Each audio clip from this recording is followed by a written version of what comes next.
안녕하세요. 서원교회 김기용 부목사입니다. 오늘 이 시간을 통해서 단순히 지적인 충족이 이루어지는 시간이 아니라 선생님들 마음에 회개가 되고 은혜가 되고 도전이 되어서 교회학교 현장에서 학생들을 지도하시는 중요한 지침이 되기를 기도합니다. 오늘 강의의 내용은 제가 추후에 유튜브에 올려놓으려고 합니다. 그러니 오늘은 받아 적는 것이나 이런 것보다는 집중해서 잘 듣기만 하셨으면 좋겠습니다. 유튜브 영상 주소를 받기 원하시는 분은 저에게 문자를 주시면 제가 보내드리도록 하겠습니다. 이 시간 강의의 주제는요, 성경적 교사 되기입니다. 부제는 복 있는 교사와 학생입니다. 오늘 말씀을 찬양으로 함께 부르려고 하는데요. 강의한 뒷면에 찬양 악보 1을 보시거나 화면을 보시면서 다 함께 찬양하겠습니다.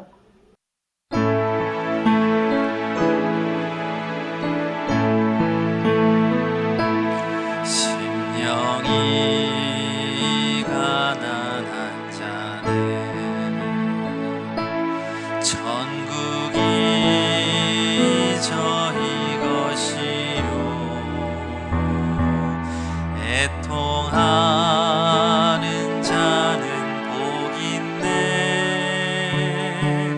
위로를 받을 것이요 온유한 자 복이 있나니 땅을 기업으로 받겠네. 줄이고 목마른 자는 저 입에 부를 것이요 긍휼히 여기는 자는 긍휼히 여김받겠네. 마음이 정결한 자는 하나님을 볼 것이요 가평케 하는 자는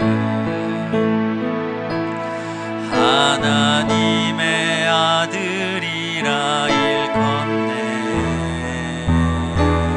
의를 위하여 핍박받는 자 천국이 저희 것이라. 내게도 주소서. 내가 복을 받기 원하네. 오 내 주여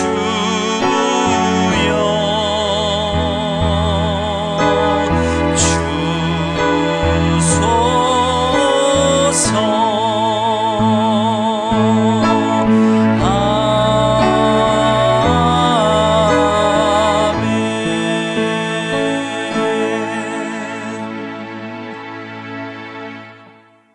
선생님, 예수님이야말로 최고의 교사이십니다.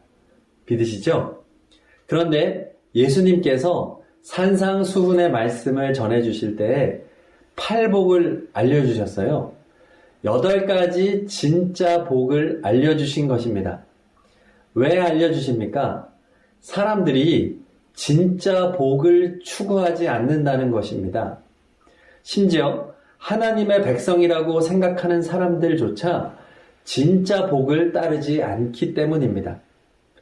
이 시대 교회학교의 핵심적인 문제의 하나는 우리 교사들이 복에 대하여 잘못 알고 있고 잘못 믿고 있다는 것입니다.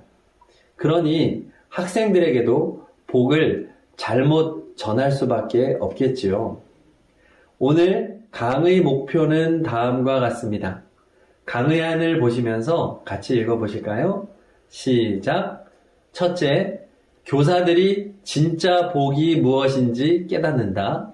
둘째, 교사들이 진짜 복 이외의 복들을 추구했던 것을 회개한다. 셋째, 교사들이 삶과 가르침으로 학생들에게 진짜 복을 선명하게 보여준다. 자, 이제 8가지 복이 있는 교사와 학생이 되기 위한 여정을 출발하겠습니다. 첫째 복입니다. 일반적으로 복이라고 하면 무병장수라고 생각합니다. 부자 되는 것이 복이라고 생각합니다. 승진하고 출세하는 것이 복이라고 생각합니다. 그러나 예수님은 팔복에서 그런 것들이 복이라고 단 한 군데에서도 말씀하지 않으십니다. 예수님은 정반대의 말씀을 하세요. 말씀을 함께 읽어보실까요? 시작! 심령이 가난한 자는 복이 있나니 천국이 그들의 것임이요. 마태복음 5장 3절 말씀. 아멘. 예수님은요, 가난함이 복이라고 말씀하십니다. 여기서 가난함은 빈궁이라고 번역하는 것도 적절해요.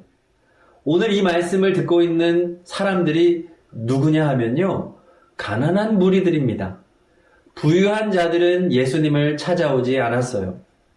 부유한 자들은 예수님이 필요하지 않았습니다. 네, 그렇습니다. 가난한 자들에게 복이 있는 이유는 그들이 예수님이 필요한 사람들이 되었기 때문입니다. 이 세상의 소망이 모두 끊어진 사람, 이제는 하나님의 은혜와 자비가 아니면 더 이상 희망을 걸 수 없는 사람, 하나님의 기적 하나에 소망을 걸 수 있는 그 사람, 그래서 그 마음이 궁핍하고 빈궁하고 극도로 가난한 사람이야말로 복이 있는 사람이라는 것입니다. 예수님이 필요해지기 때문입니다. 그 가난함을 통해서 예수님을 만나게 되기 때문입니다. 선생님, 어떻게 믿음 생활 시작하셨습니까?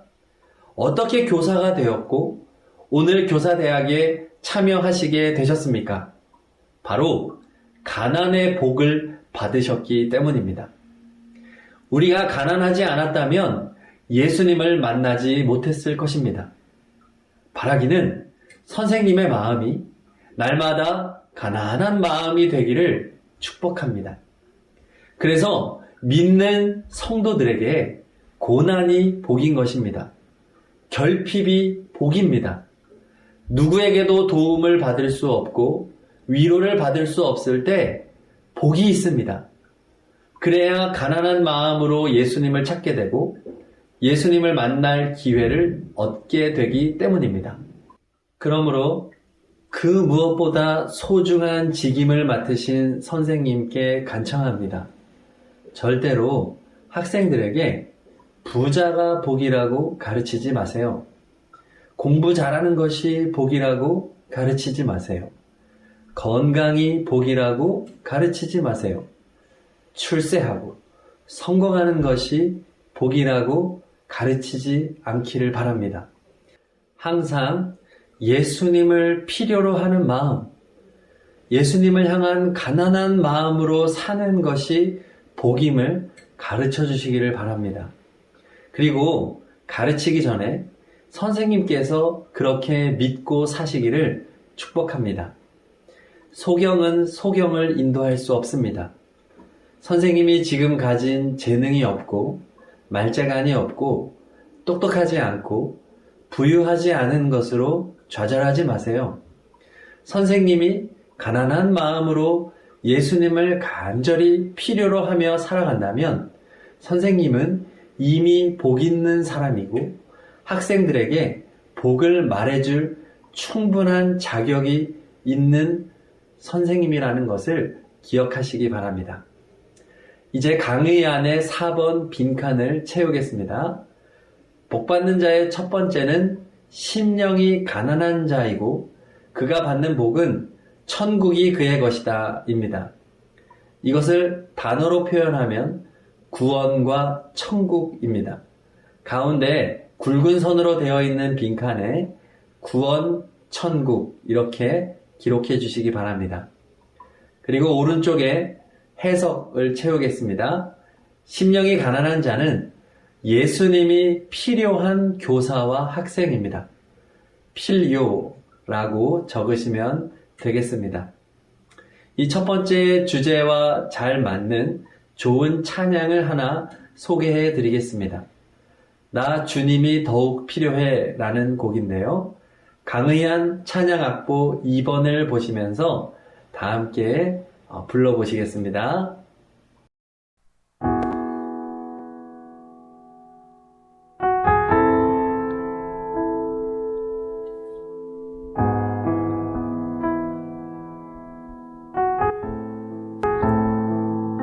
나 주님이 더욱 필요해 이전보다 내 입술의 말보다 더욱 표현할 수 없네 주가 필요해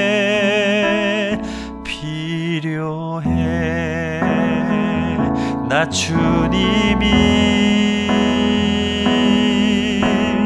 더욱 필요해 이전보다 내 입술의 말보다 더욱 표현할 수 없네 주가 필요해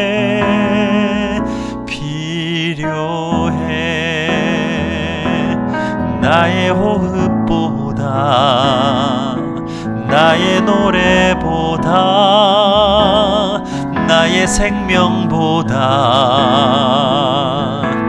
주가 필요해 세월이 흘러도 주 곁에 거하리 결코 돌아가지 않으리 옛 삶으로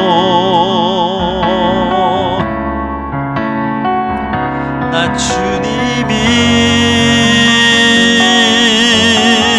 더욱 필요해 이전보다 내 입술의 말보다 더욱 표현할 수 없네 주가 필요해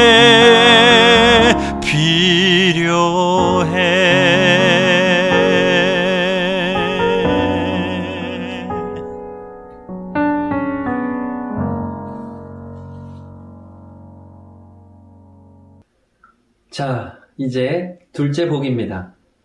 말씀을 함께 읽어보실까요? 시작! 애통하는 자는 복이 있나니 그들이 위로를 받을 것이며 마태복음 5장 4절 말씀 아멘. 예수님은 애통하는 자가 복이 있다고 말씀하십니다. 애통이 뭐죠? 슬프게 한탄하고 울부짖는 것을 말합니다. 우리는 언제 애통합니까? 남들은 있는데 나는 없어서 애통하죠? 자, 그렇다면 내 집이 없는 것으로 애통하라는 말씀일까요? 남들처럼 넓은 집에 살지 못하는 것, 좋은 차를 갖지 못하는 것으로 애통하며 사는 것이 복이라고 말씀하는 것일까요? 아마 아닐 것입니다. 왜냐하면 첫 번째 복에서 가난한 사람이 복이 있다고 말씀하셨기 때문입니다. 자, 그렇다면 애통하는 사람은 어떤 사람을 의미하는 것일까요? 첫 번째, 애통하는 사람은 회개의 애통으로 살아가는 사람을 말합니다. 사도 바울은 로마서 7장 24절에서 이렇게 고백합니다. 오호라, 나는 곤고한 사람이로다. 이 사망의 몸에서 누가 나를 건져내랴. 바울은 자신이 곤고한 사람이고 사망의 몸에 있다고 애통하고 있습니다. 로마서 7장 22절 이하에 보니까 내 속사람으로는 하나님의 법을 즐거워하되 내 지체 속에서 한 다른 법이 내 마음의 법과 싸워 내 지체 속에 있는 죄의 법으로 나를 사로잡는 것을 보는도다 한탄하며 고백합니다. 바울은 자신 안에 하나님의 법을 즐거워하는 마음과 죄의 법이 자신을 사로잡고 있음을 발견하고는 애통해하는 것이죠. 회개입니다. 베드로도 그렇습니다. 베드로는 예수님을 부인하지 않겠다고 장담했지만 3번이나 예수님을 부인하고 심지어 저주까지 했습니다. 마태복음 26장 75절입니다. 이에 베드로가 예수의 말씀에 닭 울기 전에 내가 3번 나를 부인하리라 하심이 생각나서 밖에 나가서 심히 통곡하니라. 베드로의 통곡, 그것은 회개의 통곡이었습니다. 사도 바울의 애통, 베드로의 애통은 잘못됐습니까? 아니죠. 오히려 그들의 애통을 통하여 그들은 다시 일어설 수 있었고 온전한 그리스도인으로 설 수 있었습니다. 애통함을 통해서 자신의 한계를 명확하게 깨달을 수 있었고 예수님을 더욱 바라보게 되었고 예수님만을 의지할 수 있게 된 것입니다. 자, 이렇게 애통하는 자들에게 어떠한 복이 약속되어 있습니까? 애통하는 자는 복이 있나니 그들이 위로를 받을 것이며 아멘. 네, 회개하는 사람은 반드시 하나님의 위로를 받습니다. 이 위로는 다름 아닌 용서를 말합니다. 애통하며 회개하면 반드시 하나님의 용서를 받습니다. 자, 2번째, 애통하는 사람은 지옥 가는 영혼 때문에 애통하는 사람입니다. 이것은 예수님의 애통입니다. 마가복음 6장 34절 함께 읽겠습니다. 시작. 예수께서 나오사 큰 무리를 보시고 그 목자 없는 양 같음으로 인하여 불쌍히 여기사 이에 여러 가지로 가르치시더라. 아멘. 예수님은 이스라엘 백성이 목자 없는 양 같음으로 인해서 애통해 하셨습니다. 생명으로 인도하는 목자가 없이 방황하는 백성들, 죄와 사망에 사로잡혀 죄의 종노릇하는 영혼들을 향한 주님의 애통입니다. 이 애통함 때문에 예수님께서는 십자가를 향하여 나아가는 삶을 사실 수 있었습니다. 또 예수님은 십자가를 앞두고 겟세마네 동산에서 애통해 하시면서 기도하셨습니다. 아버지, 만일 아버지의 뜻이거든 이 잔을 내게서 옮기시옵소서. 누가복음 22장에서는 예수님이 얼마나 힘쓰고 애써 기도하셨는지 땀이 땅에 떨어지는 핏방울같이 되었다 기록합니다. 십자가에 달리셔서는 나의 하나님 어찌하여 나를 버리셨나이까 애통해 하셨습니다. 이 예수님의 애통은 십자가 고난을 피하려는 애통이 아닙니다. 십자가를 앞에 두고 그리고 십자가 위에서의 그 예수님의 애통은 사명자의 애통이었던 것입니다. 십자가를 피하기 위한 몸부림이 아니라 십자가를 지기 위한 애통의 몸부림이었던 것입니다. 영혼 구원의 사명을 위한 애통입니다. 결국 예수님의 애통은 어떻게 위로를 받으셨습니까? 예수님께서는 모든 영혼들을 구원하심으로 그 애통에 대한 위로를 받으셨습니다. 예수님의 애통으로 인해 우리 모두는 구원을 얻었습니다. 영원한 생명을 얻었습니다. 할렐루야! 선생님, 영혼 구원을 위한 애통은 반드시 위로받습니다. 그 위로는 영혼이 구원받는 역사입니다. 선생님의 삶에 영혼 구원의 애통이 있습니까? 신앙생활을 오래 해도 여기까지 이르지 못한 성도들이 많습니다. 심지어 내 가족, 내 자녀가 예수님을 구주로 모시지 못했는데도 너무 평안하게 살아가는 성도들이 있습니다. 그 마음에 영혼 구원을 위한 애통이 없는 거예요. 선생님의 영혼, 자녀들의 영혼, 학생들의 영혼 때문에 애통하시기를 축복합니다. 자, 이제 강의한 4번 빈칸을 채웁니다. 둘째 복이 있는 자는 애통하는 자였습니다. 그가 받는 복은 위로를 받을 것이고, 자, 그것이 상징하는 것은 용서와 구원, 천국을 의미합니다. 빈칸에 용서, 구원, 천국이라고 쓰시면 되겠습니다.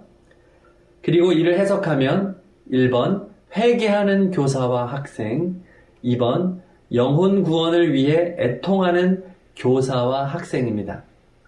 회개, 영혼 구원이라고 적으시면 되겠습니다. 이어서 셋째 복입니다. 말씀을 함께 읽겠습니다. 시작. 온유한 자는 복이 있나니 그들이 땅을 기업으로 받을 것이며. 마태복음 5장 5절 말씀. 아멘. 선생님, 온유하다는 게 뭘까요? 부드럽다, 온화하다, 이런 의미인데요. 반대를 설명드리면 이해가 쉽습니다. 날카롭다, 예민하다, 잔인하다, 정이 없다, 매정스럽다, 차갑다. 이것이 온유한 반대에 있는 것들입니다. 저희 할머니께서 부산에 계시다가 가끔 원주에 오셔서 부모님 댁에 며칠 머무셨습니다. 한 번은 원주에 오셨을 때 어머니께서 만둣국을 끓여주시는데 저희 아내가 같이 있는데 아내 만둣국에는 계란이 풀어져 있는데 할머니 만둣국에는 계란이 없었다는 거예요. 그래서 저희 어머니에게 여쭤보았더니 옛날 이야기를 해 주시더랍니다. 교사였던 아버지께서 방학만 되면 저와 형을 데리고 온 가족이 할머니 할아버지 댁에 와서 방학을 보냈는데요. 어머니는 할머니 할아버지를 잘 모셔드린다고 매번 정성껏 음식을 차려드렸답니다. 한 달이 넘도록 삼시세끼를 정성껏 차려드리니 얼마나 좋은 며느리예요? 어머니는 그래서 할머니를 잘 섬기겠다는 마음으로 늘 계란을 그 상에 올려드렸던 거예요. 맛있게 드시라고요? 좋은 거 드시라고. 자, 그러던 어느 날 할머니가 그 계란을 보면서 그런 거예요. 얘, 또 계란이냐? 왜 맨날 계란이냐? 까칠하게 대답을 한 거예요. 그게 바로 온유함이 없는 겁니다. 부모님이 그 청개, 닭을 몇 마리 키우시거든요. 청개알이 좋다고 하잖아요. 할머니께서 작년에 천국 가셨는데 그때까지도 계란을 못 얻어 드셨습니다. 왜 그랬겠습니까? 예, 왜 또 계란이냐? 그 온유함 없는 한마디 때문에 돌아가실 때까지 며느리한테 계란을 못 얻어 드신 거예요. 그때 좀 부드럽게 말씀을 해 주셨으면, 정 먹기 싫으셨으면, 이 계란을 오늘은 누구를 줄까? 기용이를 줄까? 운영이를 줄까? 이렇게 하면서 주면 되잖아요. 그러니까 온유함이 없으면 복이 없는 거예요.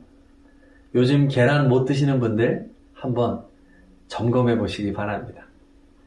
자, 온유함에 대해서 좀 이해가 가셨죠?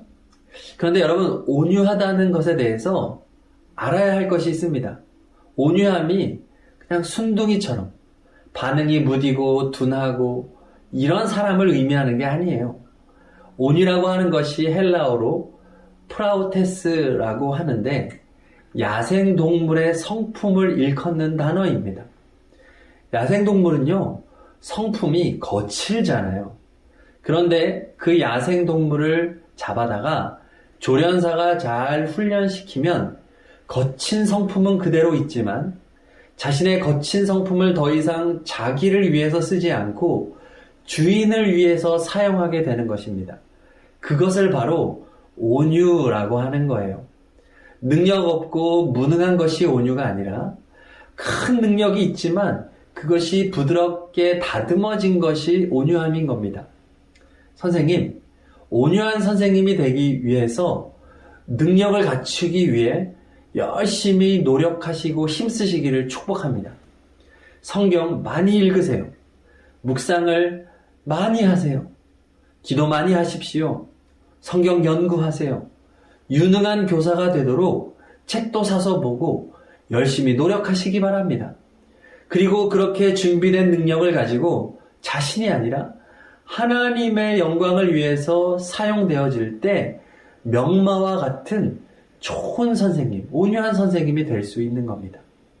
자, 그렇다면 이렇게 온유한 사람은 어떤 복 받습니까?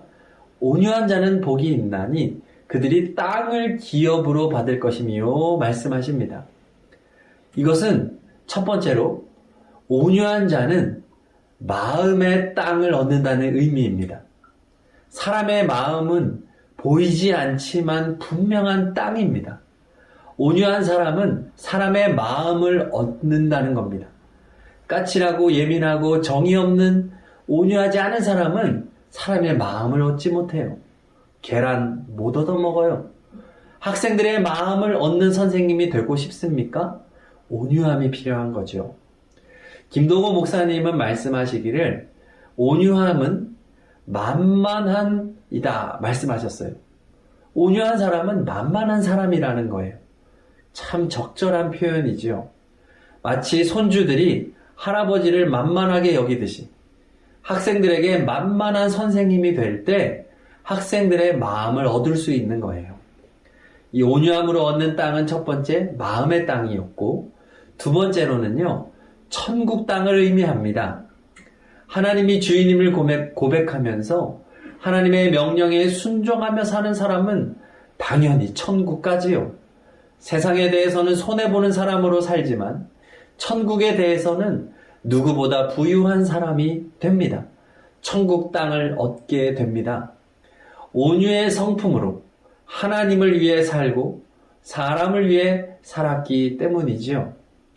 이렇게 온유함으로 사셨던 분, 바로 예수님이십니다.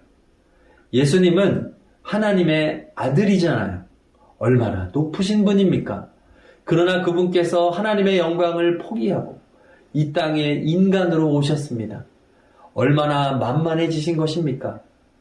하나님 일 때는 사람들이 보이지 않으니 만만할 것이 없었는데 하나님의 아들이 인간으로 오니 얼마나 사람들이 예수님을 만만하게 봤습니까? 성육신은요 온유함의 절정인 것이에요. 그리고 예수님께서 십자가에 달려 죽으셨습니다. 아무 힘도 쓰지 못하고 어린 양으로 무기력하게 돌아가셨습니다. 힘이 없어서 십자가에서 죽은 것이 아닙니다. 온유함 때문에 죽으신 것입니다. 예수님의 그 온유함이 예수님을 십자가에 달려 돌아가시게 한 것입니다. 그렇게 해서 결과가 어떻게 되었나요?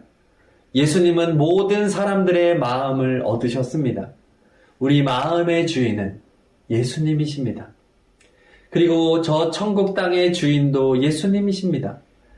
예수님의 온유함으로 예수님께서는 천국을 다 소유하셨기 때문입니다. 할렐루야. 선생님, 그동안 온유함으로 사셨습니까? 너무 예민하지 않았나요? 까칠하지 않았나요? 나의 기준과 나의 방법을 고집하지 않았습니까? 나의 경험을 앞세우지 않았습니까? 사실 능력도 별로 없으면서 성경도 안 읽고 기도도 안 하고 영적인 능력도 없으면서 까칠하고 예민하게 내 지식과 경험만을 자랑하는 삶을 살지는 않았는지 돌아보시기 바랍니다. 항상 예수님처럼 겸손히 낮아져 온유하고 만만한 선생님이 되어주시길 바랍니다. 하지만 열심히 노력하여 능력도 갖추시기를 바랍니다. 하나님께서 학생들의 마음도 주시고 천국 땅도 허락해 주실 것을 믿습니다. 자, 이제 강의안을 보겠습니다. 4번. 세 번째 복 있는 자는 온유한 자고 그는 땅을 기업으로 받습니다. 그것은 전도의 삶과 천국을 의미합니다. 전도의 삶, 천국. 이렇게 적어주세요. 자, 해석을 하면 겸손하고 만만한 교사와 학생이 되겠습니다. 네 번째 복으로 넘어가겠습니다. 말씀을 다 함께 읽겠습니다. 시작. 의에 줄이고 목마른 자는 복이 있나니 그들이 배부를 것이며.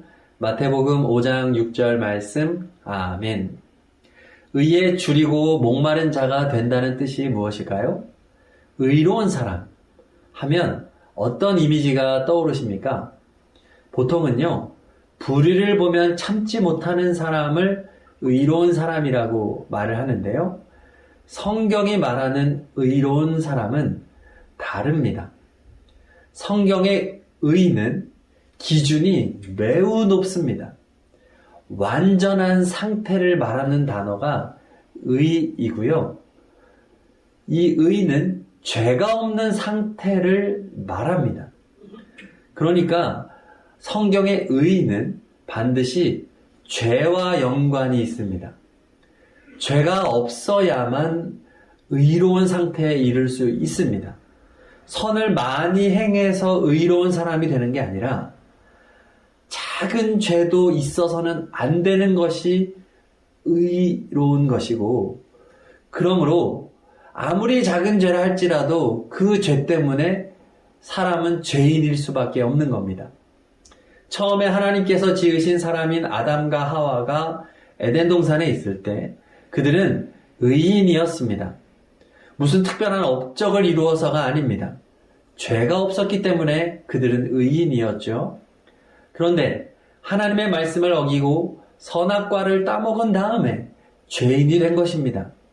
단 한 번의 잘못.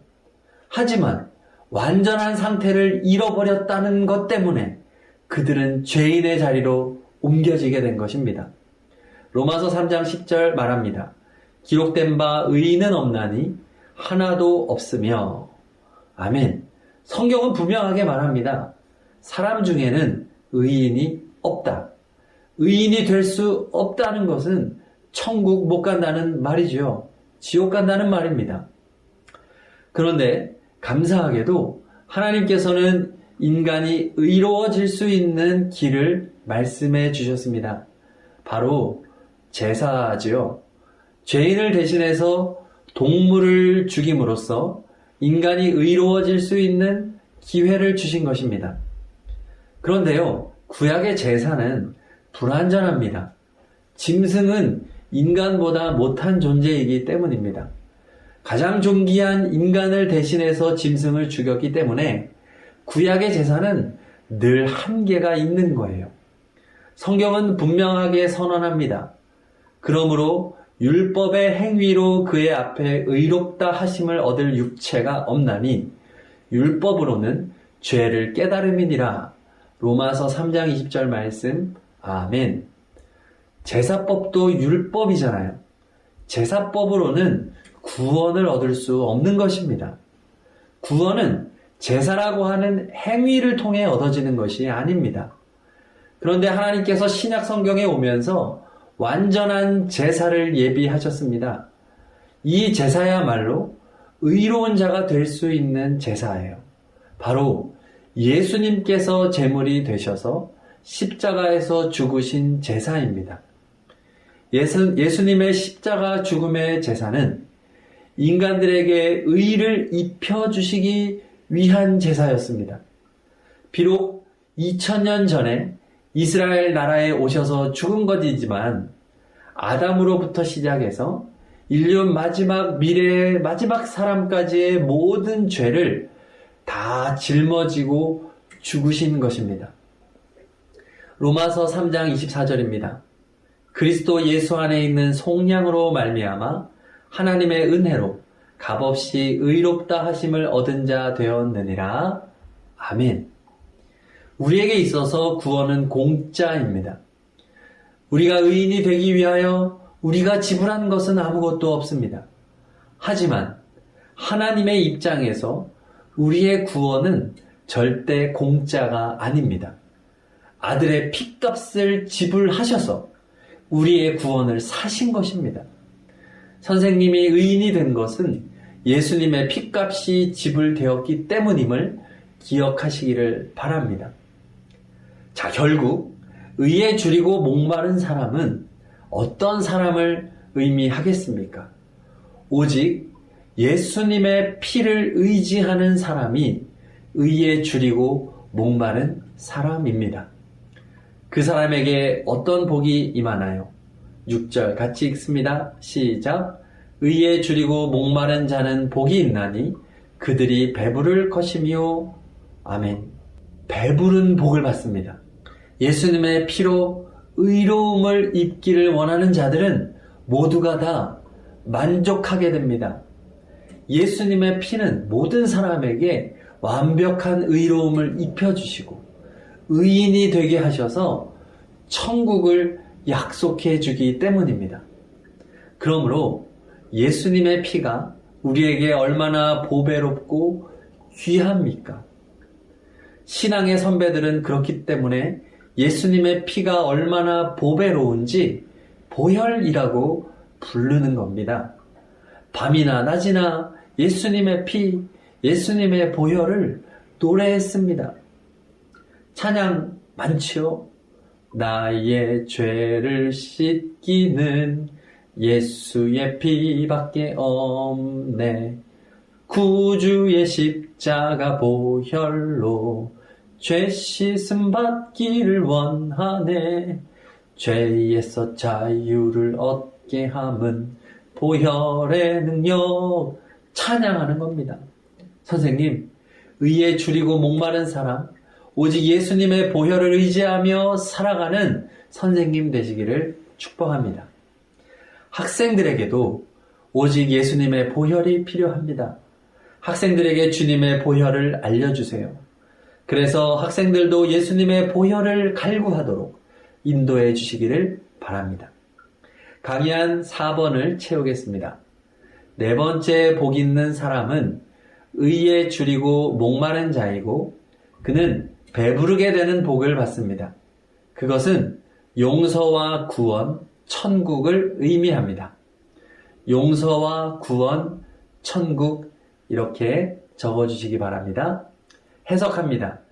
예수님의 보혈을 갈구하는 교사와 학생입니다. 보혈이라고 적어주세요. 자, 이제 반을 하였습니다. 잠시 쉬었다가 하시면 좋을 것 같은데요. 영상 강의니까 찬양악보 3번의 찬양을 부르고 있을 테니 필요하신 분들은 화장실도 다녀오시고 물도 마시면서 이렇게 쉬셔도 괜찮을 것 같습니다. 또 계속 강의를 들으셔도 되시는 분들은 함께 강의 안에 악보 3번을 보면서 이 시간 찬양합니다. 찬송가에도 팔복 찬양이 있어요. 그 찬양 지금 다 함께 찬양합니다.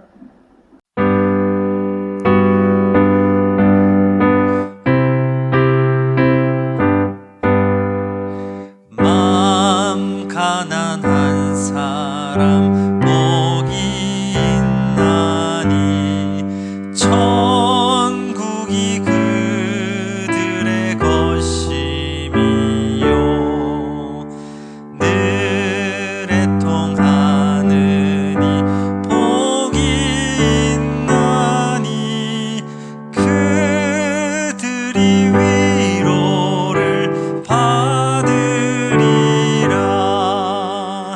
온유한 사람은 복이 있나니 그 땅이 기업이 될 것이요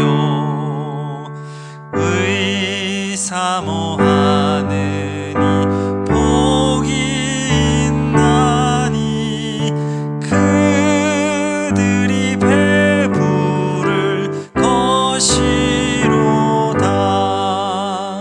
긍휼히 여기면 복이 있나니 긍휼히 여김을 받으리라.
하늘의 큰 상을 받으리라. 성부와 성자와 성령께 영광 영원히 돌리세. 할렐루야.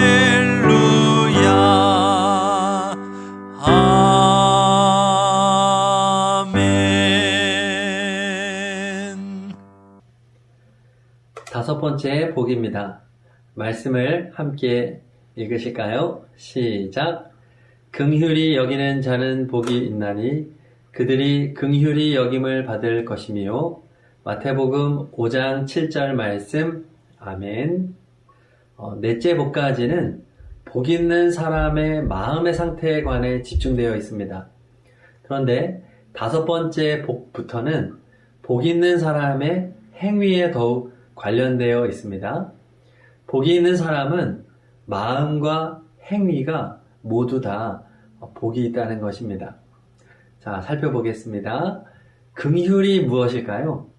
긍휼은 동정심을 갖고 안쓰럽고 불쌍히 여기는 것을 뜻합니다. 자비라고도 하죠. 구약에서 긍휼이라고 하는 단어를 설명할 수 있는 단어는 자비라는 단어로 번역된 헤세드라는 단어입니다. 그런데 중요한 것은 헤세드는 하나님의 성품을 말할 때 쓰는 단어라는 사실입니다. 자신이 창조하신 피조물을 향한 하나님의 깊은 사랑의 마음, 하나님의 자비로운 마음을 설명할 때 헤세드를 사용했습니다. 그리고 하나님의 자비는 항상 감정에서 끝나지 않습니다. 헤세드는 반드시 행동으로 옮겨집니다. 실천이 있는 거죠. 결국 긍휼히 여기는 자는 하나님의 마음으로 다른 사람에 대한 깊은 이해심을 가지고 그를 위해 슬퍼하고 애통하는 감정적인 마음을 가짐과 동시에 그들을 위해서 실질적인 도움을 베푸는 행위가 있는 사람을 의미합니다. 긍휼에 대해서 우리가 반드시 알아야 하는 것이 있습니다. 긍휼은 인생을 이끌고 가는 가장 강력한 힘이라는 사실입니다. 성부 하나님께서 왜 아들을 세상에 보내셨고 그리고 아들을 십자가에 달려 죽게 하셨습니까? 긍휼 때문입니다. 예수님께서 하늘 보좌를 버리고 이 땅에 내려오신 그 힘이 무엇입니까? 긍휼입니다. 예수님께서 이 세상에서 극도로 피곤하고 힘든 일정을 보내고 그럼에도 불구하고 쉼없이 사역할 수 있었던 동력이 무엇일까요? 긍휼입니다.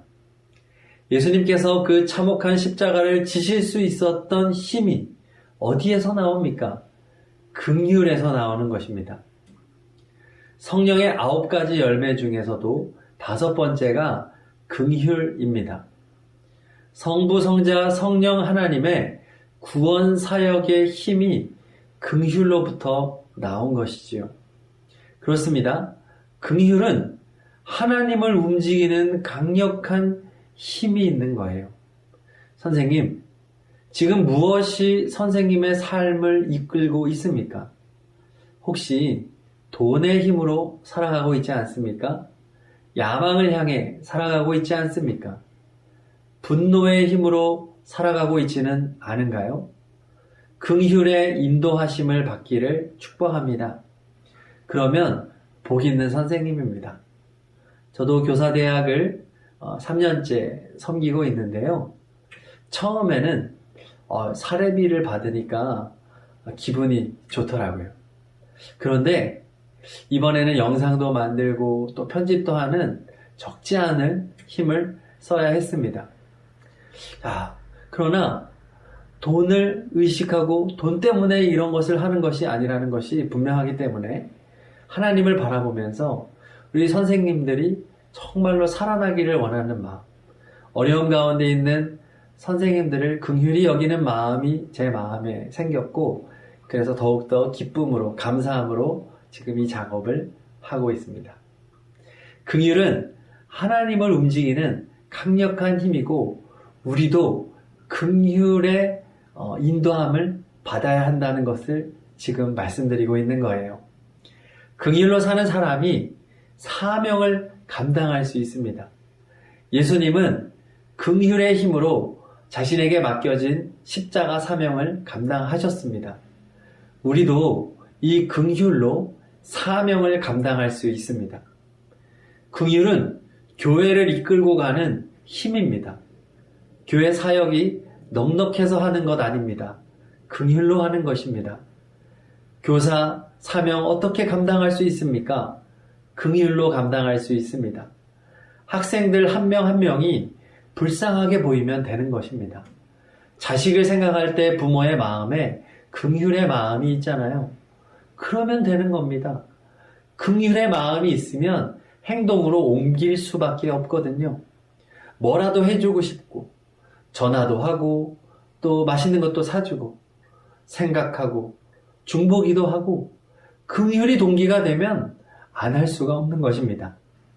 가정에서도 마찬가지죠. 부부가 서로를 불쌍하게 여기면 되는 것입니다. 자식과 부모가 서로를 불쌍히 여기면 됩니다. 긍휼이 있는 공동체는 절대로 망하지 않습니다. 자, 그런데 내 힘으로는 온전히 긍휼로 살 수가 없잖아요. 우리 어떻게 해야 하겠습니까? 늘 예수님의 도우심으로 살아야 합니다. 긍휼은 내 마음이 아니라 하나님의 마음이기 때문입니다. 인간의 성품과 노력으로 안 됩니다. 예수님을 늘 마음에 모시고 살면서 늘 주님을 바라보고 주님의 음성을 들으면 그 주님의 음성이 내 마음에 긍휼을 채워주는 것입니다. 선생님, 긍휼의 마음이 올 때까지 기도하시기 바랍니다. 늘 긍휼을 위해 기도하십시오. 예수님도 십자가를 피하고 싶으셨습니다. 그러나 겟세마네 동산에서 기도하면서 씨름했잖아요. 긍휼이 충만해질 때까지 주님은 씨름하시면서 기도하셨습니다. 우리도 긍휼의 마음이 없음을 애통해하면서 긍휼의 마음이 채워지도록 늘 기도해야 하는 것입니다. 이렇게 긍휼히 여기는 자는 어떤 결과가 있나요? 긍휼히 여김받는다고 합니다. 우리를 용서해 주시고 구원해 주시고 우리에게 천국을 보내주시고 우리에게 긍휼의 마음을 주신다는 얘기입니다. 하나님께서는 우리를 불쌍히 여겨주시는 하나님이십니다. 그 하나님의 긍휼을 입고 살아가려면 우리도 긍휼로 살아가야 합니다. 용서를 받고 싶으면 용서하는 사람이 되어야 하는 것이죠. 선생님들이 먼저 해야 할 일이 이것입니다. 예수님의 긍휼의 마음을 구하고 주님이 주시는 그 마음으로 선생님이 다른 사람을 용서해야 합니다. 원수라고 할지라도 용서하셔야 합니다. 그래야 복 있는 선생님이 되실 수가 있습니다. 하나님의 긍휼을 입기 위하여 긍휼로 살아가는 선생님이 되시기를 축복합니다. 강의 4번을 채우겠습니다. 5번째 복 있는 자는 긍휼히 여기는 자이고 그는 긍휼히 여김받는 복을 받습니다. 그것은 용서와 구원, 천국을 의미합니다. 빈칸에 용서, 구원, 천국 이렇게 적어주세요. 자, 해석합니다. 긍휼히 여기는 자는 예수님의 눈과 마음으로 살아가는 교사와 학생입니다. 예수님이라고 적어주세요. 6번째 복입니다. 말씀을 함께 읽겠습니다. 시작. 마음이 청결한 자는 복이 있나니 그들이 하나님을 볼 것이며 마태복음 5장 8절 말씀. 아멘. 예수 믿는 사람들이 세상 사람들과 정말로 다른 것이 있습니다. 바로 하나님을 바라보는 눈을 가졌다는 것입니다. 영안이라고도 하지요. 여기서 하나님을 본다는 것은 하나님을 안다는 것입니다. 안다는 것은 지적으로 아는 그런 차원이 아닙니다. 경험으로 아는 것, 전인격적으로 아는 것을 의미합니다. 하나님을 체험하고 하나님을 경험하는 그 알미입니다. 네, 이 세상에서 천국을 살아간다는 것이지요. 죽어서 천국 가야만 천국을 사는 것이 아닙니다. 마음이 청결한 자는 이 세상에서도 천국을 살아가는 복을 받습니다. 이렇게 하나님을 보기 위해서는 마음이 청결해야 된다는 것입니다. 청결의 두 가지 뜻을 나누겠습니다. 첫 번째, 죄에서 깨끗하게 한다는 것입니다. 우리의 몸의 눈은 하루에 25,000번을 깜빡거린답니다. 눈물샘에서 나오는 깨끗한 액으로 눈을 계속해서 씻어주는 거래요. 그래서 눈에 작은 먼지도 없게 하는 것입니다. 죄는요, 우리의 마음을 더럽게 합니다. 남을 미워해 보세요. 영적인 눈이 흐려집니다. 그러면 하나님이 안 보여요. 음욕을 품어보세요. 마음이 더러워져서 하나님이 안 보입니다. 그러므로 우리는 날마다 회개해야 하는 것이지요. 날마다 예수님의 보혈을 의지해야 합니다. 날마다 죄를 씻으면서 청결하게 살아가야 하는 것입니다. 청결의 두 번째 의미는 마음이 갈리지 않는 것입니다. 한마디로 두 마음을 품지 않는 것이 청결입니다. 마태복음 6장 22절에서 주님이 이런 말씀을 하십니다. 한 사람이 두 주인을 섬길 수 없다. 하나님과 재물을 동시에 섬길 수 없느니라. 두 마음은 청결한 마음이 아닌 것이죠. 예를 들어서 요한복음 7장 1절 이하에 보면은 예수님의 육신의 형제들이 예수님을 찾아와서 말합니다. 예수님, 놀라운 기적들을 행하는데 예루살렘에 가서 그곳에 가서 기적을 보이고 그곳에서 사람들에게 인정받고 권력 잡으세요. 이런 내용으로 말을 합니다. 그 의도가 예수님을 위하고 예수님을 높이려는 의도가 아니었어요. 자기들이 한 자리 차지하고 싶은 것이 목적이었습니다. 네, 두 마음이었죠. 믿음이 있는 것 같지만 믿음이 없는 것입니다. 결국 예수님은 그들과 동행하지 않고 은밀히 예루살렘으로 들어가십니다. 그래요. 두 마음을 품은 사람은 예수님이 함께하지 않습니다. 예수님이 함께하지 않으니 예수님을 볼 수도 없고 복 없는 인생을 사는 것입니다. 우리가 알아야 할 것이 또 있습니다. 한 마음을 품은 사람만이 사명자가 된다고 하는 것입니다. 사무엘상 6장에 보면은 블레셋이 탈취한 하나님의 언약궤가 이스라엘로 다시 되돌려지는데요. 하나님께서 언약궤로 인해 블레셋 지역에 큰 재앙을 내립니다. 그때 블레셋 사람들이 시험을 하기로 하는데 블레셋 지역의 재앙이 이 언약궤 때문인지 아닌지 궁금해서 시험을 해본 거예요. 언약궤가 벳세메스로 곧장 가기 어렵도록 저진하는 암소 2마리를 선택합니다. 소는 모성애가 강한 짐승이거든요. 그리고 한 번도 멍에를 메어보지 않은 암소들을 택합니다. 일반적으로 보면 이 암소들은 가다가 돌아와야 합니다. 멍에가 아프고 또 새끼들이 있으니까 멈추거나 주저하거나 돌아와야 돼요. 그런데 성경에 보니까 이 벳세메스로 가는 암소 2마리가 언약궤를 싣고 가는데 사무엘상 6장 12절에서 암소가 벳세메스 길로 바로 행하여 대로로 가며 갈 때에 울고 좌우로 치우치지 아니하였고 라고 기록합니다. 그래요. 이것은 한마음 청결한 상태를 말하는 거거든요. 새끼들을 향한 모성애 때문에 처음 메어보는 멍에 때문에 울면서는 갑니다. 그러나 좌우로 치우치지 않고 한 곳 목적지만을 바라보고 가는 마음. 이것이 청결한 자의 마음이고 또 바로 이러한 모습이 사명자의 모습을 보여주고 있는 것입니다. 사명자는 울 수 있습니다. 가슴이 아픕니다. 고통이 있습니다. 하지만 사명자는 한 분 예수님을 바라보며 주인이신 예수님을 위해서 그분을 향해서 그분이 내게 주신 사명을 향해서 곧장 가는 것입니다.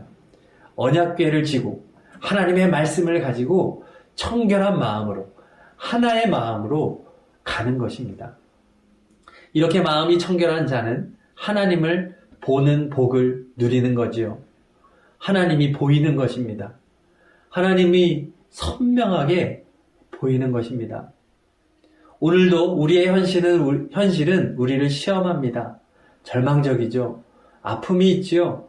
하지만 우리의 주인이 되시는 하나님, 내 마음의 주인이신 예수님을 바라보면서 그 주님과 동행하며 그 주님 한 분만을 바라보는 그 마음으로 청결하게 우리가 나아갈 때 이 세상에 우리를 두렵게 할 것이 무엇이 있겠습니까? 그 사람의 마음에 불만이 쌓일 수 있겠습니까? 그런 사람은 사명을 포기할 수 있겠습니까? 눈물 흘리지만, 가슴 아프지만 끝까지 사명자의 길을 걸어갈 수 있게 되는 것이죠. 날마다 천국을 경험하면서 하나님을 보면서 그 사명의 길을 울기도 하지만 기쁨으로 걸어갈 수 있는 것입니다. 마음이 청결한 선생님들 되시기를 축복합니다. 죄를 멀리하고 두 마음을 품지 않는 선생님 되시기를 바랍니다. 벳세메스를 향해 가는 두 마리의 암소처럼 좌우로 흔들리지 않고 치우치지 않고 오직 한 분 예수님을 바라보며 나아가시기를 바랍니다. 강의한 4번을 채우겠습니다.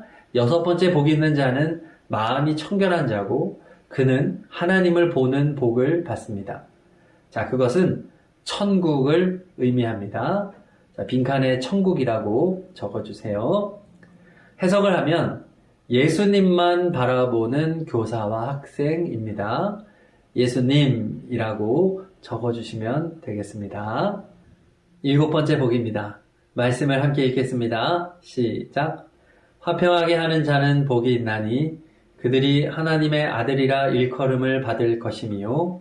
마태복음 5장 9절 말씀. 아멘.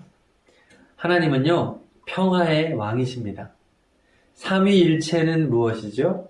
성부 하나님, 성자 예수님, 성령 하나님께서 완전한 화평을 이루고 계신 관계를 말합니다. 그래서 하나님께서 사람을 만드셨을 때 하나님처럼 하나님을 닮아 화평을 이루도록 만드셨습니다. 인간에게 창조물들의 이름을 짓게 하셔서 질서를 잡아주셨죠. 남자와 여자를 만드시고 하나가 되게 했습니다. 그래서 창세기 2장 24절에서 부부는 한 몸을 이룰지로다 말씀합니다. 화평한 모습을 보여주는 것이죠. 화평하게 살라는 것입니다. 그런데 죄 때문에 인간들이 하나님과 불화하게 되었습니다. 그때 예수님께서 하나님과 우리 사람과의 화목을 회복시켜 주시기 위해서 이 땅에 오셨습니다. 그리고 인간들의 모든 죄를 지고 대신 십자가에서 죽으셨습니다. 그래서 그동안 끊어졌던 하나님과 인간과의 관계를 다시 연결해 주신 것이지요. 예수님께서 이 땅에 오신 목적은 바로 이렇게 화목하기 위해서 오신 것입니다. 그래서 화목하게 하는 자는 하나님의 아들이라 일컬음을 받는 복을 받게 된다라고 오늘 말씀은 말하고 있는 거예요. 반면에 이러한 평화를 깨뜨리고 분열시키고 하는 존재가 있지요. 가르고 나누고 미워하게 하고 죽게 만드는 존재가 있습니다. 바로 사탄입니다. 죄를 짓게 만들어 인간을 하나님과 원수되게 한 존재, 사탄입니다. 얼마나 많은 사람들이 서로 등을 돌리고 원수지고 살아갑니까? 이전에 비해 우리는 참 많은 것을 갖고 있고 누리고 있고 더 행복할 수 있는데 세상은 점점 마귀를 닮아가고 있습니다. 사람들이 하나님의 아들이라 일컬음을 받지 못하고 있습니다.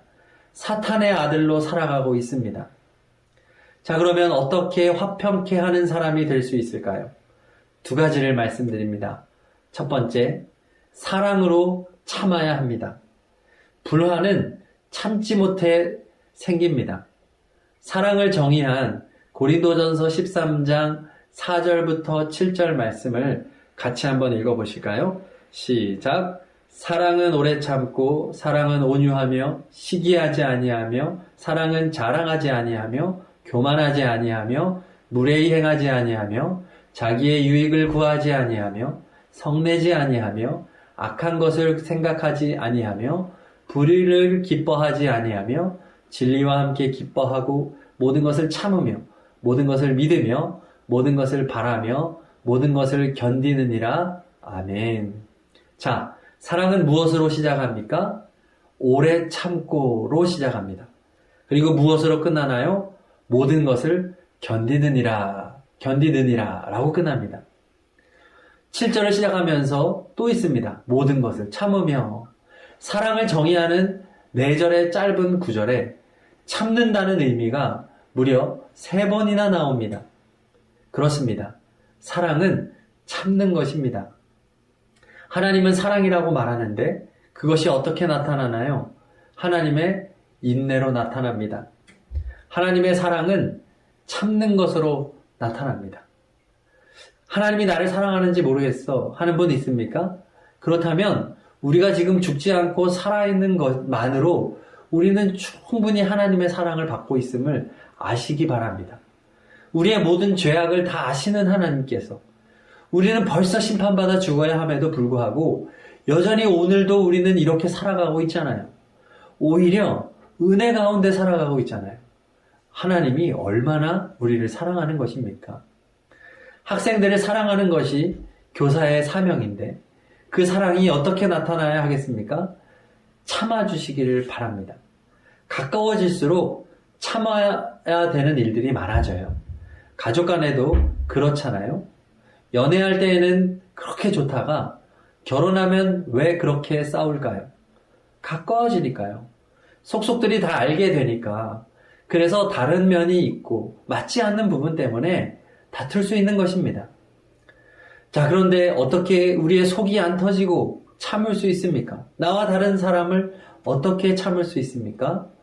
네, 오직 예수님만이 우리의 속을 안 터지게 해주십니다. 화평하게 하는 사람은 그래서 결국 예수님을 소개해주는 삶을 살게 돼요. 십자가의 복음이 우리를 화목하게 하기 때문입니다. 복음을 전하면 하나님과 사람 사이가 화목하게 되고 사람과 사람도 화목하게 되잖아요. 십자가 복음은 화목의 능력입니다. 하나님의 용서를 받고 하나님의 자녀가 되니 옆에 있는 사람을 껴안을 수 있고 용서할 수 있는, 참을 수 있는 사람으로 내가 변화되기 때문에 그렇습니다. 그러므로 선생님, 예수님의 사랑을 구하셔서 참는 인생을 사시기를 축복합니다. 누가 하나님께서 인정하시는 좋은 성도이겠습니까? 참는 성도인 것입니다. 하나님은 직분으로 사람을 인정하지 않아요. 성경을 보십시오. 예수님 당시에 예수님으로부터 가장 신랄한 비판을 받았던 대상들은 대제사장, 바리새인, 서기관들이었습니다. 지금으로 말하면 직분자들이에요. 교회와 가정에서 이렇게 화평하게 하는 사람이 그 공동체를 살리는 사람입니다. 직분이 아니에요. 선생님이라고 다 되는 것 아닙니다. 누군가는 참아야 그 공동체가 삽니다. 선생님, 학생들을 참아줘서 그 참아주는 것으로 인하여 화평케 하는 선생님이 되기를 바랍니다. 선생님의 기준과 그런 생각으로 아이들을 재단하고 이래라 저래라 하면 아이들은 멀어질 수밖에 없습니다. 참아주고 기다려주는 것이 사랑인 것입니다. 그리고 우리의 힘으로는 끝까지 참을 수 없기 때문에 우리는 늘 예수님을 바라보고 또 다른 사람에게도 예수 믿으라고 우리는 열심히 호소해야 합니다. 진정한 중재자가 되시고 완전한 화평을 이루시는 분은 오직 예수님밖에 없기 때문에 그렇습니다. 우리의 시선이 예수님을 향하고 예수님의 십자가 죽으심을 향할 때 우리에게 비로소 화평할 수 있는 마음이 생겨납니다. 선생님, 학생들에게 날마다 힘을 다해 예수님을 소개해 주시기 바랍니다. 선생님의 노력으로 하지 말고 예수님께로 학생들을 인도해 주십시오. 그러면 선생님은 하나님의 아들이라 일컬음을 받게 될 것입니다. 그리고 학생들이 가족들과 친구들을 예수님께로 인도할 수 있도록 이끌어 주시기를 바랍니다. 학생들이 학생들을 가장 잘 전도합니다. 그것이 가장 바람직하고 효과적인 방법입니다. 코로나 시대에는 더욱 그렇죠. 노방 전도를 할 수 없고 만날 수 있는 것은 늘 만나는 사람은 학생들입니다. 서로 만나잖아요. 그러니까 친구를 예수님께로 인도하는 학생이 될 수 있도록 이끌어 주시기를 바랍니다. 자, 강의 한 4번을 채우겠습니다. 7번째 복 있는 자는 화평케 하는 자이고 그는 하나님의 아들이라 일컬음을 받습니다. 그것은 전도의 삶을 의미합니다. 자, 전도의 삶 이렇게 빈칸에 적어주세요. 자, 해석하면 첫 번째, 사랑으로 참는 교사와 학생. 두 번째, 예수님을 소개해주는 교사와 학생. 이런 사람이 화평케 하는 사람, 복 있는 사람입니다. 마지막 8번째 복입니다. 자, 조금 더 힘내셔서 우리 함께 은혜를 나누겠습니다. 말씀을 함께 읽겠습니다. 시작. 의를 위하여 박해를 받는 자는 복이 있나니 천국이 그들의 것임이라. 나로 말미암아 너희를 욕하고 박해하고 거짓으로 너희를 거슬러 모든 악한 말을 할 때에는 너희에게 복이 있나니 기뻐하고 즐거워하라. 하늘에서 너희의 상이 큼이라. 너희 전에 있던 선지자들도 이같이 박해하였느니라. 마태복음 5장 10절부터 12절 말씀. 아멘. 팔복의 마무리를 하면서 제일 많은 분량을 할애하고 있는 오늘 본문입니다. 다른 복에 3배 가까이 됩니다. 왜일까요? 가장 중요하다는 것입니다. 의를 위한다는 것은 무슨 의미일까요? 11절에 보면 나로 말미암아 라는 것이 힌트입니다. 네, 예수님으로 말미암아 당하는 고난이 의를 위하여 박해를 받는 것입니다. 어떤 것이 핍박입니까? 예수님 때문에 욕먹고 예수님 때문에 박해받고 중상모략을 당하는 것이 핍박입니다. 이 핍박은요, 어디서나 일어날 수 있습니다. 가정, 직장, 또 사회, 세계 어디에서도 일어날 수 있습니다. 이때 우리는 어떤 자세를 가져야 할까요? 12절에 보니까 기뻐하고 즐거워하는 자세로 핍박을 받으라고 합니다. 의를 위하여 핍박을 받으면 어떤 복을 받습니까? 첫 번째, 천국이 저희 것이다. 두 번째, 하늘에서 상이 크다. 입니다. 먼저 천국이 저희 것이다 라는 것은 첫 번째의 복, 심령이 가난한 자가 받는 복과 내용이 같지요. 무슨 의미입니까? 복의 첫 번째도 천국, 복의 마지막도 천국이라는 것입니다. 복 중의 복은 천국이라는 것입니다. 갈수록 천국이라는 개념이 흐려집니다. 약화됩니다. 지옥이라는 것도 그렇죠. 예수 천당 불신 지옥이 구시대적인 구호라고 말하면서 이 세상에서 사는 것에만 급급하게 합니다. 이건 잘못된 것이에요. 그 어느 것보다 우리가 얻어야 하는 복은 다름 아닌 천국임을 기억하시기를 바랍니다. 자, 그리고 특별히 8번째 복은요, 하늘에서 상이 크다라는 그 복이 추가되어 있습니다. 예수님께서 큰 상을 주신다는 거예요. 선생님, 천국에는 반드시 상이 있습니다. 하나님은 공짜가 없습니다. 우리가 구원을 얻은 것도 우리에겐 공짜지만 예수님의 핏값을 지불한 것이라고 말씀드렸잖아요. 우리가 천국 가는 것 절대 공짜 티켓 아닙니다. 우리가 영접 기도문 한번 따라 읽어서 그렇게 쉽게 얻은 구원이 아닙니다. 마찬가지로 천국에 가게 되면 반드시 하나님의 보상이 있음을 우리는 기억해야 할 것입니다. 이 세상에서 돈 많이 버는 사람, 이 세상에서 성공한 사람, 헌금 많이 한 사람이 받는 복 아닙니다. 예수님으로 말미암아 핍박을 당한 자에게 큰 상을 주겠다고 성경은 약속하고 있습니다. 예수님께서는 팔복을 말씀하시면서 하늘의 상을 기대하며 예수님을 위해 핍박받으며 그렇게 살아가는 자가 복이 있다라고 말을 하는 것입니다. 성경을 보십시오. 예수님의 제자들은 예수님을 따르기 위해 자신의 가족과 소유를 모두 버렸습니다. 처자식이 있는 제자도 있었습니다. 그리고 예수님 따라 십자가를 지는 인생을 그들은 걸어갔잖아요. 예수님의 제자들은 순교했습니다. 주님을 위하여 핍박받았습니다. 크리스찬 다이제스트를 보니까 1900년대 전 세계 2억 5천만에 해당하는 인구들이 혹독한 시련을 당했다고 합니다. 공산주의로 인해서 시베리아, 소련, 동구권, 중국, 북한의 수용소에서 얼마나 많은 영혼들이 죽임을 당했는지 모릅니다. 북한 아오지 탄광과 같은 죽음의 장소에서 하루 종일 그 석탄 캐는 고된 일을 하다가 죽임을 당한 성도들이 얼마나 많은지 모릅니다. 그들에게 예비된 상이 얼마나 크겠습니까? 하나님은요, 반드시 갚아주십니다. 후하게 보상해 주십니다. 자, 그렇다면 선생님은 예수님으로 말미암아 그동안 어떤 핍박을 받으셨습니까? 솔직히 저는 정말 없는 것 같아요. 기억이 나질 않습니다. 많이 부끄럽습니다. 천국에 가서 하나님께 받을 상이 없는 거예요. 앞으로라도 똑바로 살아야 할 텐데요.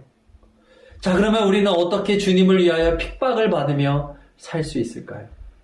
첫 번째, 성령 받아야 합니다.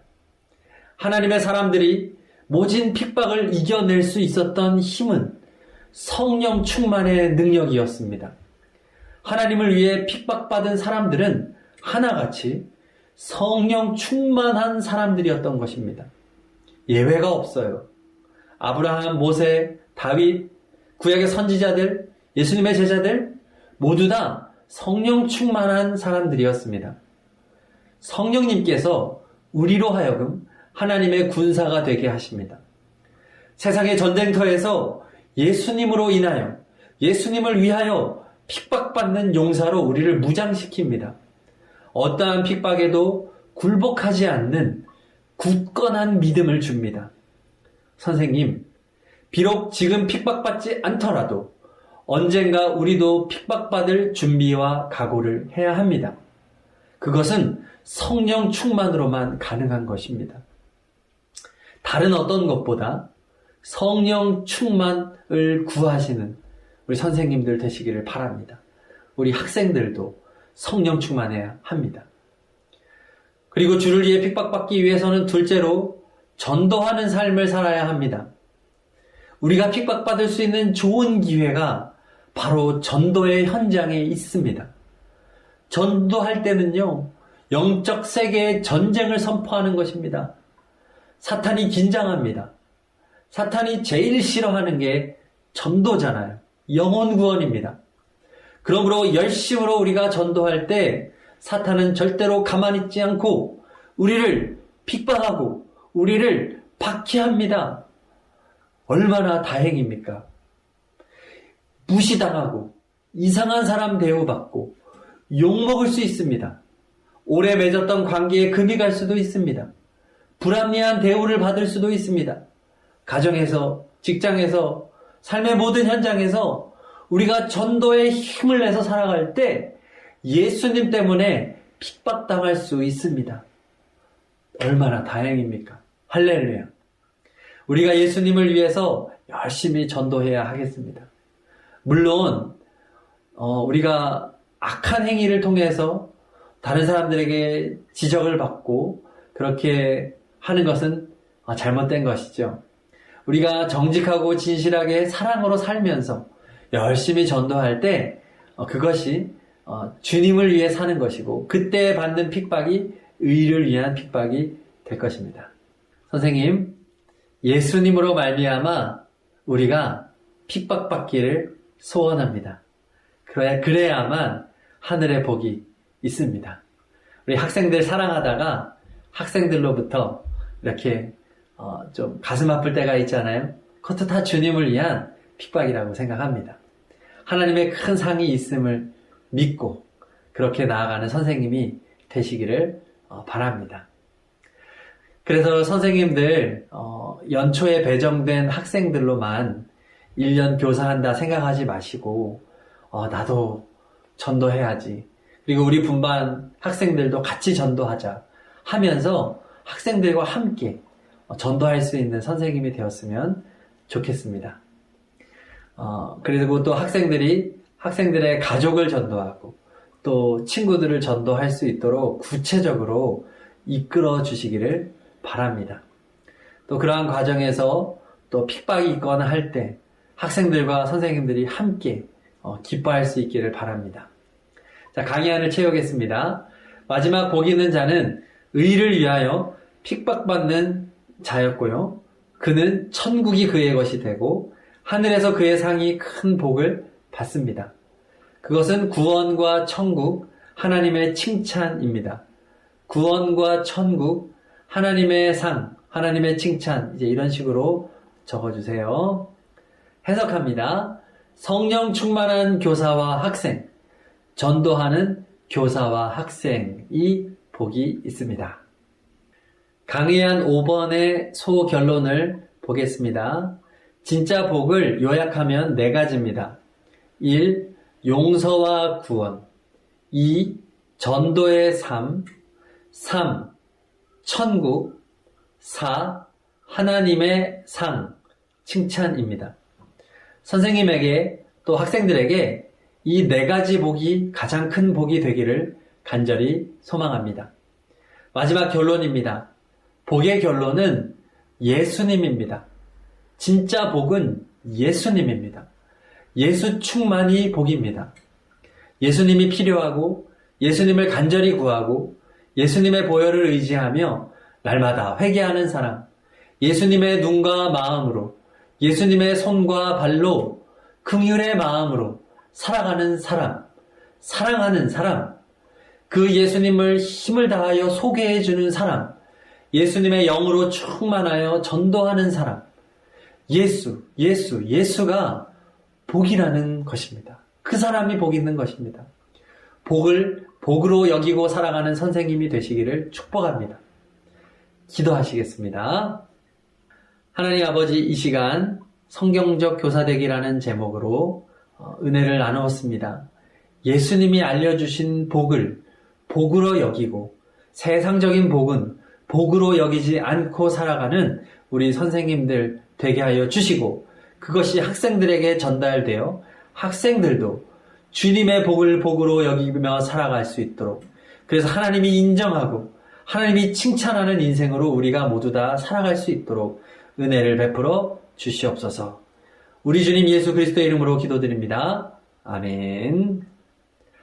감사합니다. 긴 시간 함께 해주셔서 감사드리고 다시 한번 말씀드립니다. 유튜브로 다시 보기를 원하시는 분들은 저에게 문의하시면 주소를 보내드리도록 하겠습니다.